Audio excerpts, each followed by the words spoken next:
दोस्तों, किसी ने बड़े कमाल की बात कही है कि इस दुनिया में कोई आपके हाथ से छीन कर ले जा सकता है, लेकिन आपके नसीब से छीन कर नहीं ले जा सकता।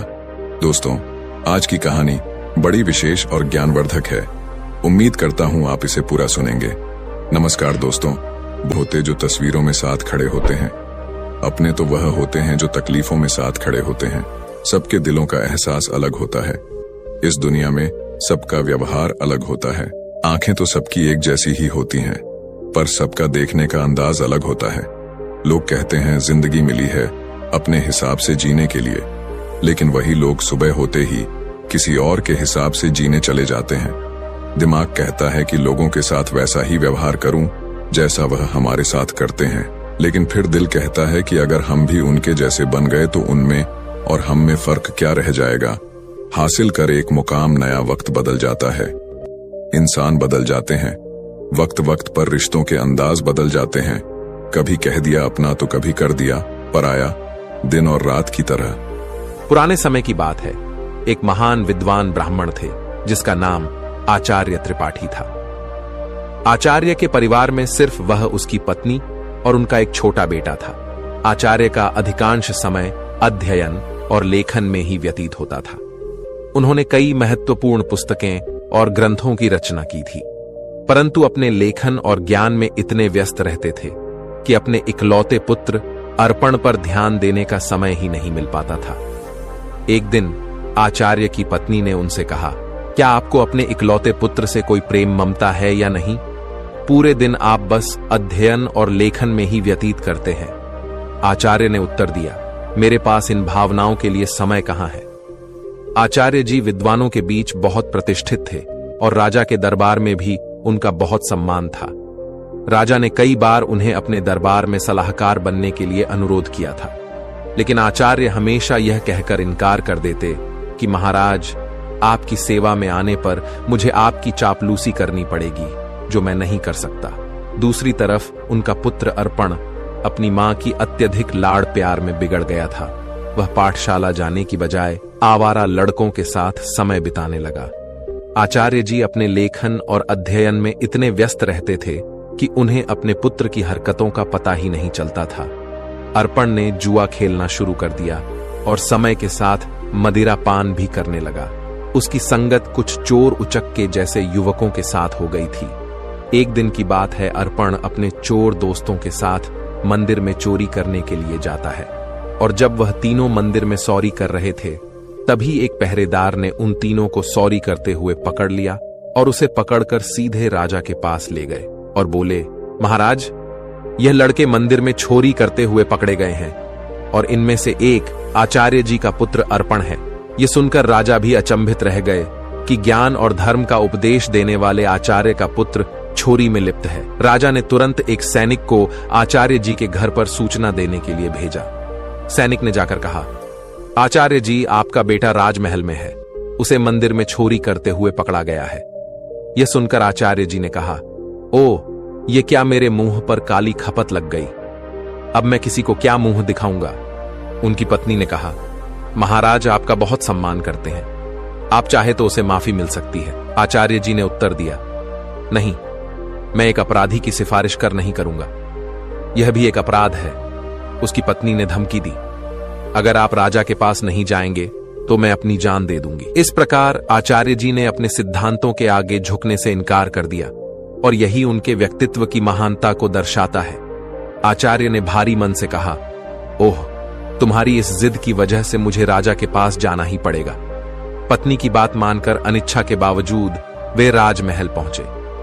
दरबार में उन्होंने राजा से निवेदन किया, राजन, मेरा पुत्र अभी नाबालिग है, उसे क्षमा कर दीजिए। राजा ने गंभीरता से जवाब दिया, यदि ऐसी बात है तो आपको राज दरबार में सभी के सामने मुझसे सार्वजनिक रूप से माफी मांगनी होगी, तभी मैं आपके बेटे को माफ कर सकता हूं। आचार्य ने सिर झुकाकर कहा, ठीक है राजन, मैं भरे दरबार में आपसे अपने बेटे के लिए क्षमा याचना करता हूं। आचार्य की इस विनती पर राजा ने उनके बेटे को इस शर्त पर माफ कर दिया कि भविष्य में वह कोई अपराध नहीं करेगा। परंतु इस घटना के बाद आचार्य जी की प्रतिष्ठा में धक्का लग गया। वे जहां भी जाते लोग उसे कहते कि आचार्य का बेटा चोर और उचक्के है। ये सब सुनकर आचार्य जी को बहुत दुख होता। इस अपमान और बेइज्जती के चलते आचार्य जी अब बीमार रहने लगे। उनके स्वास्थ्य पर इसका गहरा असर पड़ा। बेटा तो घर आ गया, लेकिन चोरी की उसकी आदत गई नहीं। उसने आचार्य जी की किताबें उठाकर बेचना शुरू कर दिया। एक दिन आचार्य जी ने पूछा, मेरी पुस्तकें कहां गई? तो बेटे ने लापरवाही से कहा, पिताजी मैंने घर का कोड़ा कचरा साफ कर दिया। आचार्य क्रोधित होकर बोले, अरे निकम्मे, तूने मेरा सर्वनाश कर दिया बेटा। उसे स्वर में बोला, आप तो हमेशा मुझे कोसते ही रहते हैं। मुझे लगा वो किताबें किसी काम की नहीं, इसलिए मैंने उसे बेच दिया। आचार्य जी ने उसे ज्यादा कुछ कहा नहीं। समय बीतने के साथ साथ आचार्य की बीमारी और गंभीर होती गई। वे चिंतित थे कि उनके बाद उनकी पत्नी और आवारा बेटे का क्या होगा। वे बीमार थे, फिर भी एक महत्वपूर्ण ग्रंथ की रचना कर रहे थे। वे सोचते, मैं यह ग्रंथ पूरा करके ही मरूंगा। बीमारी के बावजूद वे दिन रात लिखते रहे और एक दिन उनका यह ग्रंथ पूरा हो गया। उन्होंने सोचा, मेरा ग्रंथ तो पूरा हो गया है, लगता है मेरे जीवन के दिन भी पूरे हो गए हैं। उस दिन उन्होंने अपने बेटे को पास बुलाया और कहा, बेटा अभी भी समय है, तुम संभल सकते हो, अपने आप को काबिल बना सकते हो। उन्होंने अपना लिखा हुआ ग्रंथ बेटे को देते हुए कहा, बेटा तुम्हारी बर्बादी मेरी ही लापरवाही का नतीजा है। यह अमूल्य ग्रंथ संभाल कर रखो, तुम्हें देने के लिए मेरे पास कुछ और नहीं है।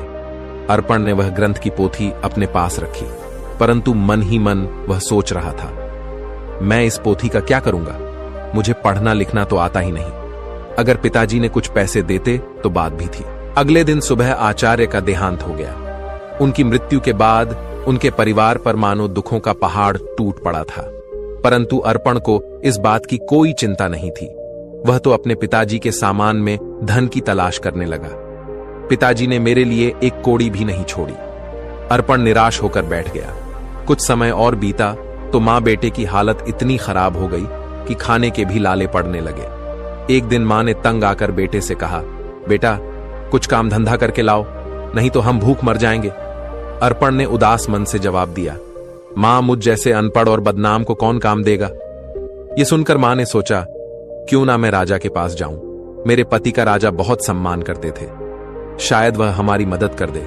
ये सोचकर वह राज दरबार पहुंची और राजा से गुहार लगाई, महाराज हम भूखों मर रहे हैं, हमारी मदद कीजिए।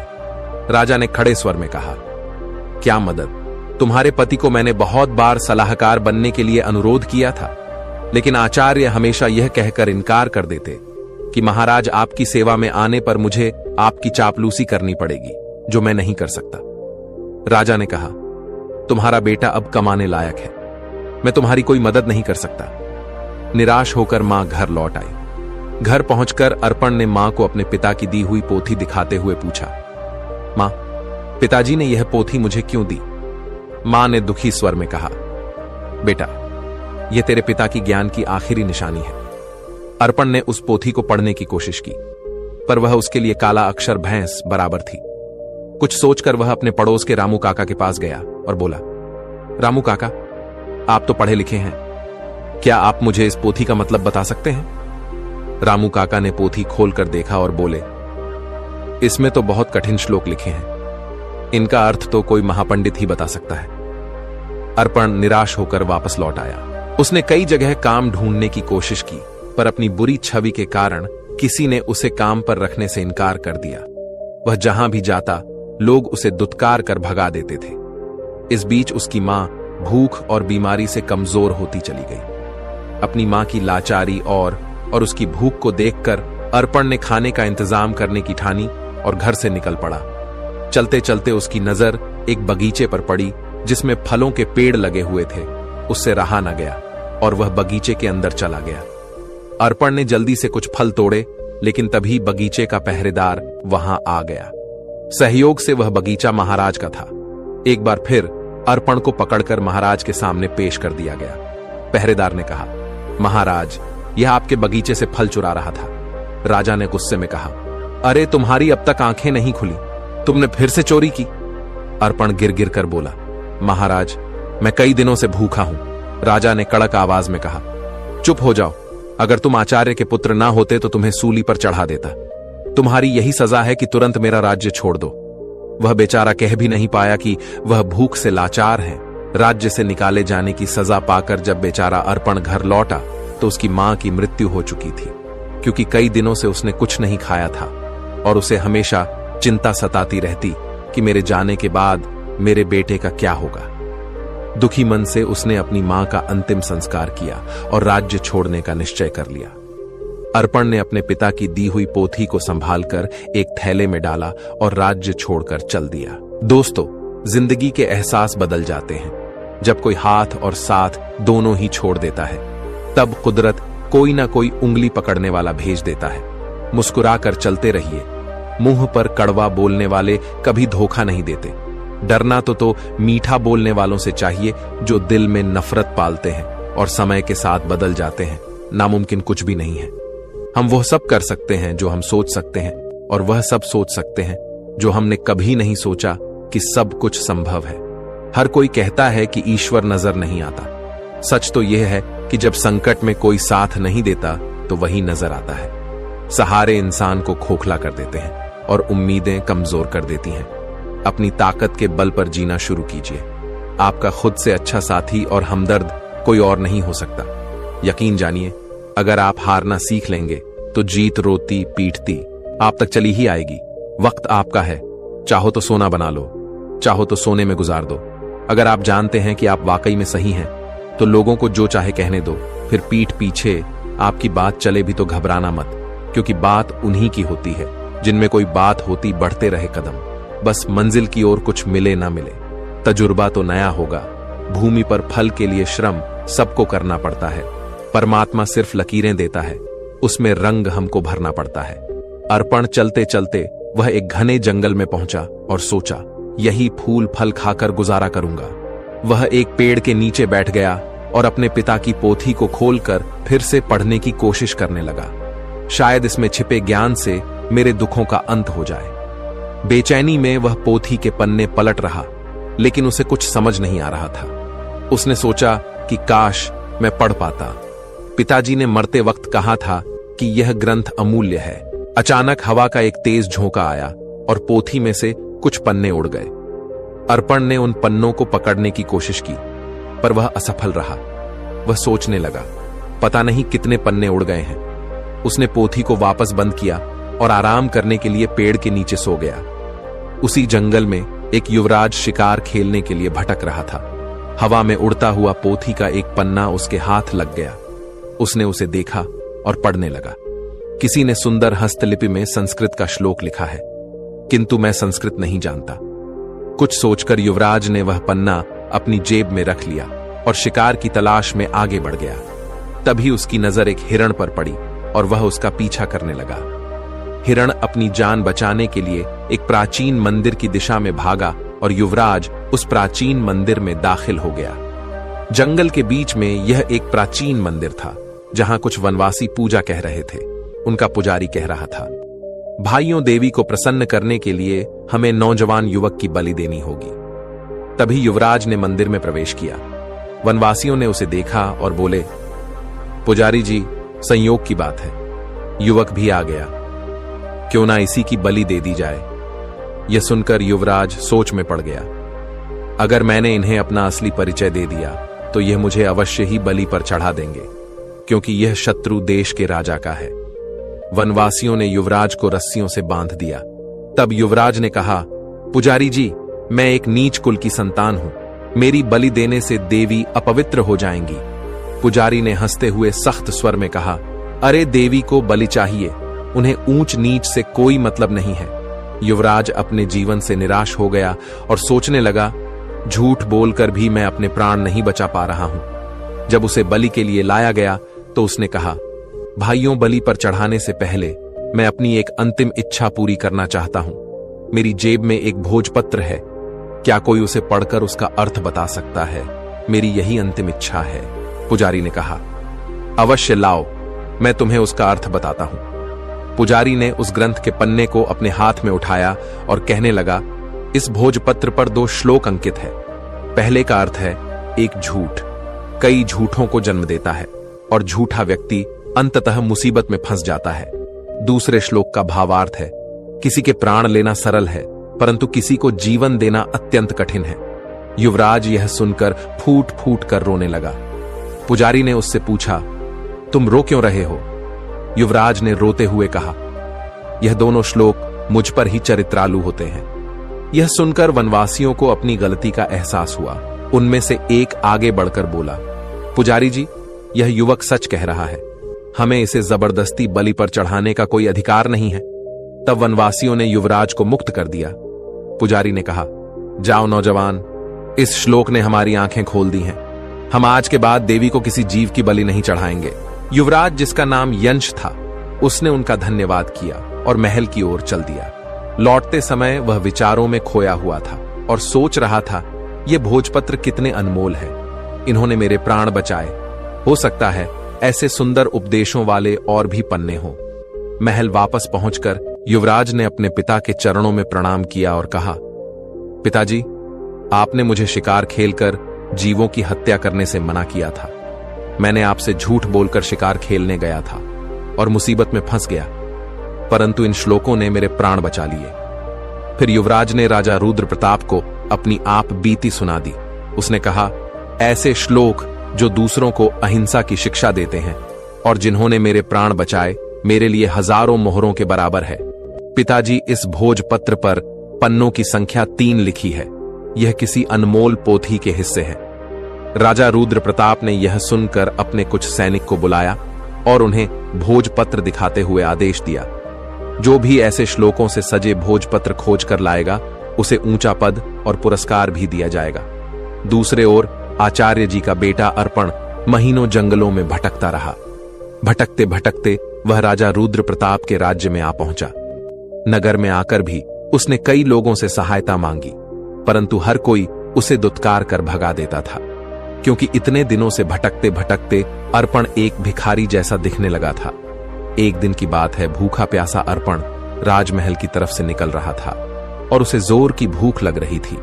वह सोचने लगा कि अब भूख के मारे उसकी जान निकली जा रही है। तभी अचानक राजमहल की रसोई से खाने की महक उसकी नाक में आ गई। अनायास ही वह उस मोहक सुगंध की ओर खींचता चला गया और सीधा रसोई घर में जा पहुंचा। वहां जाकर उसने रसोइये से कहा, भाई, मुझे 2 रोटी दे दो, बहुत भूखा हूं। रसोइये ने उसे दुत्कारते हुए कहा, जा भाग यहां से। लेकिन अर्पण की भूख इतनी बढ़ चुकी थी कि उससे सहन नहीं हो रही थी। उसने मौके का फायदा उठाकर रसोइये से नजरें बचाई और 2-3 रोटियां उठाकर अपने थैले में डाल ली। दुर्भाग्य से रसोइये की नजर उस पर पड़ गई।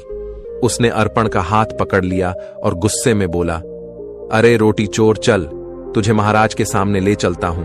अर्पण भूख के कारण चल भी नहीं पा रहा था और रसोइया उसे खींचता हुआ महाराज के पास ले गया और बोला, महाराज जी, यह भिखारी लड़का राजमहल की रसोई में घुस आया और यहां से रोटियां चुराई है जो इसके थैले में है। महाराज ने सिपाहियों को आदेश दिया, इस भिखारी के थैले को उल्टा कर दिया जाए। एक सिपाही आगे बढ़ा और अर्पण का थैला छीना और उसे उल्टा कर दिया। थैले से रोटियों के साथ साथ वह ग्रंथ भी निकल आया जो अर्पण के पिता ने लिखा था। उसी समय युवराज भी वहां से गुजर रहे थे, तो ग्रंथ को देखते ही युवराज की आंखें चमक उठी। उसने तुरंत ग्रंथ को उठा लिया और खुशी से चिल्ला उठा, अरे, यह तो वही अनमोल पोथी है जिसकी हमें महीनों से तलाश थी। फिर युवराज ने अर्पण की ओर देखा और आदर पूर्वक अपने सिपाही को कहा, इस धनवान लड़के को सम्मान से बिठाया जाए। फिर उस लड़के को एक सिंहासन पर बैठाया गया। फिर युवराज ने पूछा, भाई, तुम्हारा नाम क्या है? लड़के ने कहा कि मेरा नाम अर्पण है। युवराज ने कहा कि इतनी अनमोल संपत्ति होने के बावजूद भी तुम भीख मांग रहे हो। मैं इस पोथी के लिए तुम्हें 50,000 स्वर्ण मुद्राएं देने को तैयार हूं। अर्पण यह सुनकर एकदम असंबित रह गया और बोला, क्या कहा? 50,000 स्वर्ण मुद्राएं कम नहीं है महाराज। मैं सोच रहा था कि लाखों की संपत्ति रखते हुए भी मैं भूखा मर रहा था। फिर उसने कहा, मित्र, इस पोथी के वचनों ने सदा मुझे पतन के गड्ढे में गिरने से बचाया है और मेरे प्राणों की रक्षा की है, लेकिन मेरी आंखें बार बार ठोकर खाकर भी नहीं खुली। युवराज ने पोथी खोली और अर्पण को पहले और दूसरे पन्ने की श्लोक सुनाने लगा। उसने लिखा था कि अविद्या सारे कपटों की जननी है और संकटों में ही अपने और पराई की पहचान होती है।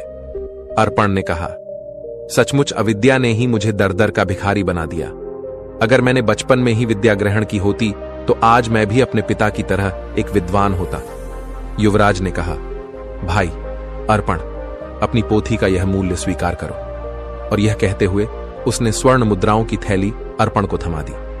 अर्पण ने थैली को हाथ में लेते हुए कहा, अब मैं धन का बोझ कहां उठाता फिरूं? इस धन को मैं गरीब बच्चों की अविद्या दूर करने के लिए लगाऊंगा। युवराज ने कहा, मित्र, अब तुम एक भिखारी नहीं रहे, तुम तो अब महान धनवान हो गए हो। अर्पण सोच रहा था, काश यह समझ मुझे बचपन में ही आ गई होती तो शायद मेरे माता पिता आज यहां होते। इसके बाद अर्पण ने वह धन ग्रहण किया और उसने उस धन से गरीब बच्चों के लिए एक पाठशाला बनवाई और खुद भी विद्या प्राप्त करने लगा।